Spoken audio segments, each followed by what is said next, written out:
Aanpoten werd mogelijk gemaakt door Limburgplant.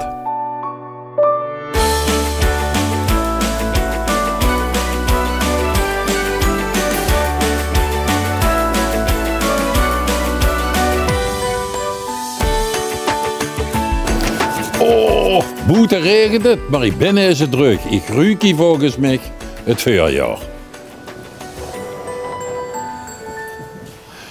Hallo Diana, wie komt dat hier zo lekker ruikt? Ton. Nou, hier op het voorjaar, Ton, hebben we een hele hoop bloeiers. Eigenlijk winterbloeiers. En een aantal planten die hebben gewoon zo'n heerlijke geur. En dat is wat zich ruikt als ze binnenkomt. En is het normaal voor deze tijd van de voorjaar? Want normaal bloeien de planten nog niet. Nou, er zijn soorten planten die bloeien eigenlijk vanaf, zou ik zeggen, december, januari, februari, maart. En ja, welke zijn dat eigenlijk? Zo, kunt u mij dat even uitleggen? Dan gaan we even kijken. Dan gaan we eens even kijken wat er allemaal is, want er is zoveel. Ja, er zijn een heleboel bloeiers in de winter eigenlijk. Oh, dit zijn wel raar plantjes. Wat is dit voor het? Dit is een Edgeworthia. En dit is eigenlijk ook degene wat zich zo heel sterk van het ruiken straks. Ruik maar aan het straam. Dat is echt heerlijk. Ja. Oh. Ja. Bloeit nog heel lang, bloeit nog ongeveer 3 maandjes. Die zit in maart eigenlijk al volop in de bloei? Nu in februari al, maart. Ja. En dat bloeit ook met het extreme weer? Ook met het extreme weer, ja. Dus het is eigenlijk een boeteplan, dus die boete gewoon, het is een boeteplan, die gewoon in de tuin neer kan zitten. Heeft die speciaal zorg nodig of zo? Nee, belangrijk is dat de grond goed voorbereid wordt. Na de bloei gaat er een blaad komen, dan krijg je een prachtig blaad, volop een blaad. En in een winter wordt het weer kaal en dan gaat er bloeien. Maar hierneven hebben we een camellia, bijvoorbeeld.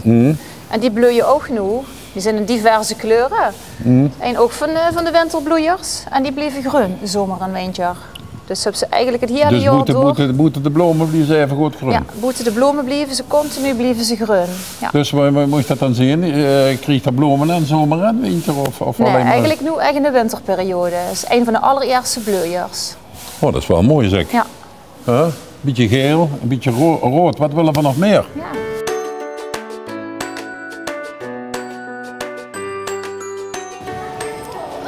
Oh, dat is wel veel assistentie vandaag, hè? Ja, ik heb vandaag assistentie.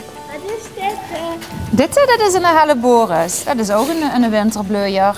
En het bloeit ook ongeveer 2 maanden nu in deze tijd van het jaar. In deze tijd, dan kan ik ook gewoon in de hoofd zitten, kan ik gewoon een geitje maken, zeg maar, met de jong. Ja, goed gaat maken, goede potgrond planten en dat blijft ook zomer en winter groen. En een hele tuin vol met bloemen, winters. We hebben dat gedacht. Ik wist het niet. Ik wel. Eigenlijk is het heel makkelijk om die dan hoofd winters heel groen te hebben. Ja, 's winters zijn heel veel planten wat groenblijvend zijn en bloeien 's winters. En wat is er nog meer groenblijvend dan? Er zijn ook buimen die wat groenblijvend zijn. Zullen we eens even gaan kijken dan? Ja, dat doen we.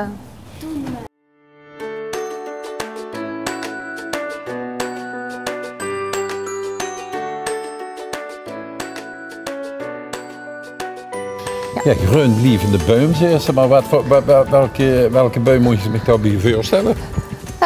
Dit is een voorbeeld. Dit is een boom die wat groenblijvend is. Dat is een laurier. Eigenlijk gewoon een ordinaire laurier. Prunus caucasica op zijn Latijns. Dat blijft dus inderdaad zomer en winter groen. En zoals je ziet, ze zit ook volop in de bloemenknoppen nu. Er komen dadelijk prachtige, roomwitte, kaarsvormige bloemen in. En uiteindelijk werd hij ook geschoren bij een haag op puit. Waar ben je mee bezig, Peter? Ik ben een laurier aan het binnen en dan ben ik in dit geval uit Scherm. Er zijn dus mensen zeggen van ik vind het mooi om de dragers, dus 4 dragers in de trek, want een eerder bamboestak heeft en het werd dus uiteindelijk in een drager. En er zijn andere mensen, ik wil eens gewoon een pot toe hebben. Ja. Dus en maken we hier dus een scherm van. En dat ze hem dan vastmaakt, dat wil dan zeker dat er ook zo groeit. De bedoeling is dat uiteindelijk dit de gesteltek zullen we allemaal zeggen. Ja. En uiteindelijk is de bedoeling, de mensen zelf, als ze eenmaal in de plaats willen kunnen staan, dat ze eerder jaar 1 keer per jaar of 2 keer per jaar even doen scheren. Ja. Zodat ze in de ganse toe een groene balk krijgen. Deze laurier heeft het voordeel is in de winter ook groen. En daardoor is het dus echt, het ganse jaar toe is gewoon toe bij die mensen. Als je nu een blaad verlezen, is het een zomer fijn toe, maar in de winter is het dus gewoon eigenlijk op, omdat je door die tak herkijkt. Nou ja, dan in de winter ligt er dan meer leeg door, zal ik maar zeggen. Als je genoeg een toeren hebt, dan heb je dus weinig leeg binnen. Zo moet je het eigenlijk zeggen. Ja, eigenlijk wel.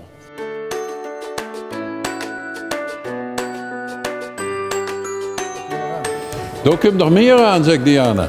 Ja, het is dus een laurier als het klaar is. In een charmvorm, niet in een leivorm, maar in een charmvorm. Het ziet ze nu ook, is kriskras aangebonden.